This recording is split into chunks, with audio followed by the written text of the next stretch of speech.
Hey everybody, Merry Christmas. It's Christmas Day, late afternoon. I'm going to do a beer that I have never had before. This first year I've seen it. In fact, much to my chagrin, I noticed that I have not reviewed any beers from this brewery, although I have had them on many occasions. So I'm going to do one from the Anchor Brewery. I'm going to do their Christmas Ale. According to the label and what I saw on the website, it is also called our Special Ale. But anyway, here's what they say about the Anchor 2012 Christmas Ale. Each year since 1975, Anchor Brewing creates a distinctive Christmas ale available from early November to mid-January. A rich, dark spiced ale. Our secret recipe is different every year, as is the tree on the label. But the intent remains the same: joy and celebration of the newness of life. Since ancient times, trees have symbolized the winter solstice, the real reason for the season, when the earth with its seasons appears born anew.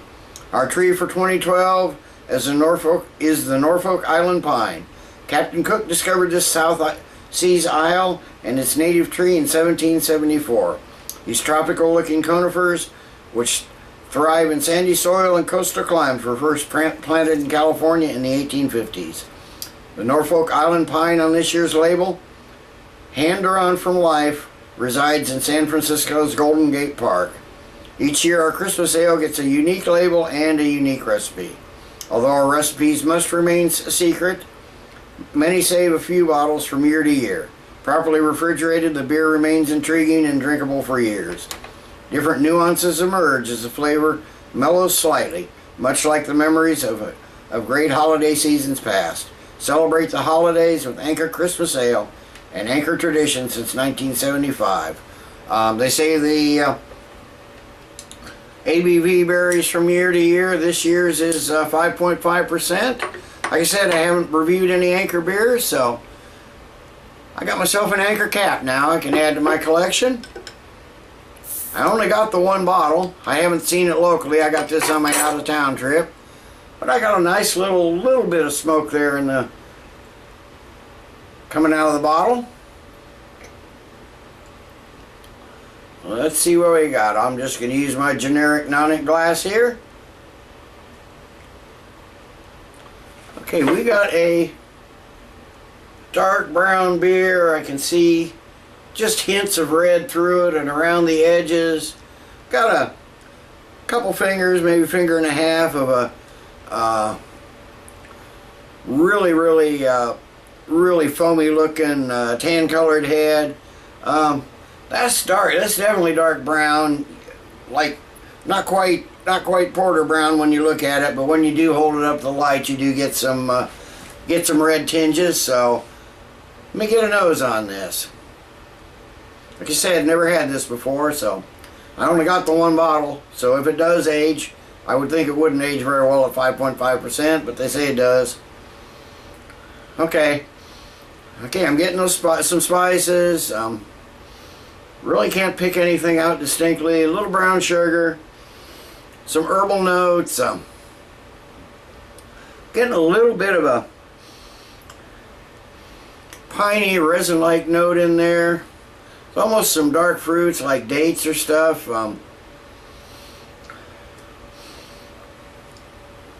Yeah, something that always reminds me like of dark cherries. Definitely some roasted black malt in there.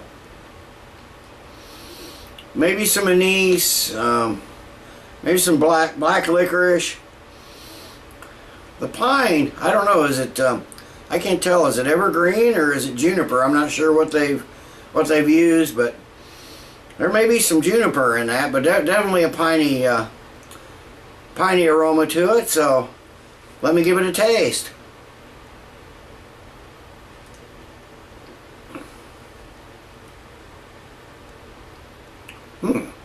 That's a little strange. It's got a good amount of roasted malt, some spices. I really can't figure out what they are again. The malt's right there in the beginning. You got a little cocoa, maybe a little brown sugar, little toasted bread, and some small amount of some sort of dark fruits kick in there, right in the center. Again, nothing really distinguishable other than maybe just like a black cherry or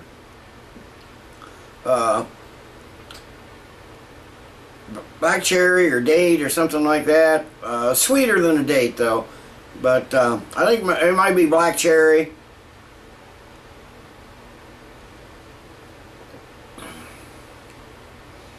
Yes, you get those spicy notes right on the end too. Finish is somewhat dry.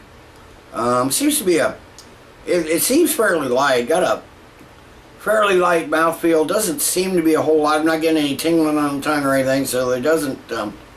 Seems to be almost like a underwhelming amount of carbonation, but it's still got a really thin mouthfeel.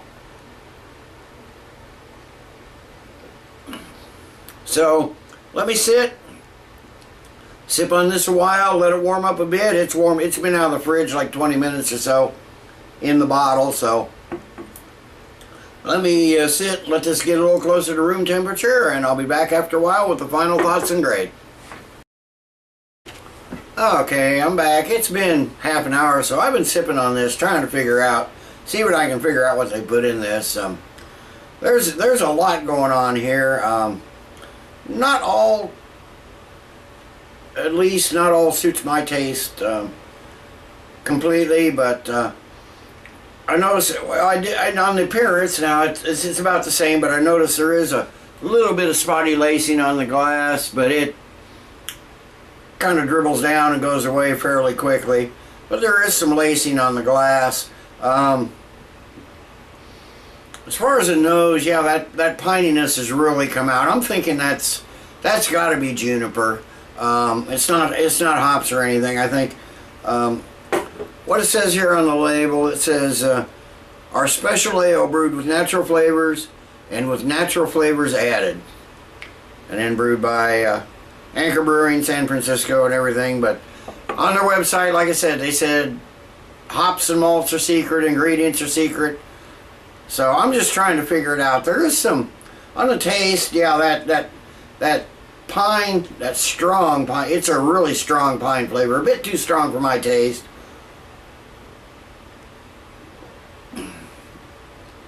Is really coming through. I'm not sure. I think that probably is juniper, but it's stronger than I've ever tasted in a beer. I can pick out those other spices that were sort of nondescript before, sort of sorted themselves out. There's definitely some clove in there, some cinnamon. I'm thinking, as far as what they use for malts and hops, I don't know, but that pine taste and aroma is not coming from the hops. I'm pretty sure of that. So there was something added that, and I'm guessing juniper, but overall it's a. Like I said, the mouth feels thin. All this the spice that's in there, it could be delivered, I think, with a little thicker body. It doesn't really carry through on the palate like it should. Although, as strong as some of that is, you might want it to cleanse a little bit. So maybe that's why it's so thin. But this is a fairly thin beer. It's an enjoyable beer, though. I can tell it's well brewed. I think like I said, some of the flavors just don't mesh with my taste very well, but I can tell it's a very well brewed beer, and I'm sure it's what they were searching for. But like I said, a little thin on the mouthfeel. You might get a better handle, I think, on those flavors and aromas, or flavors anyway, if it were a little thicker mouthfeel. But decent beer. It's enjoyable. It's not great. I probably won't buy any more if I even see it. Like I said, it's available through mid-January, but I haven't seen it locally, so I probably won't. So I probably won't, even if I do see it. I might not pick up another bottle. But I'm going to give the Anchor Brewing Christmas beer, their special ale for 2012. I'm going to give it 7.5 out of 10. It's decent, like I said, decent. It's enjoyable. It's unique, that's for sure. And I like it, but not all that well. Definitely a well-brewed beer, though. So, 7.5 out of 10. Till next time, everybody, cheers. Let's keep drinking good beers.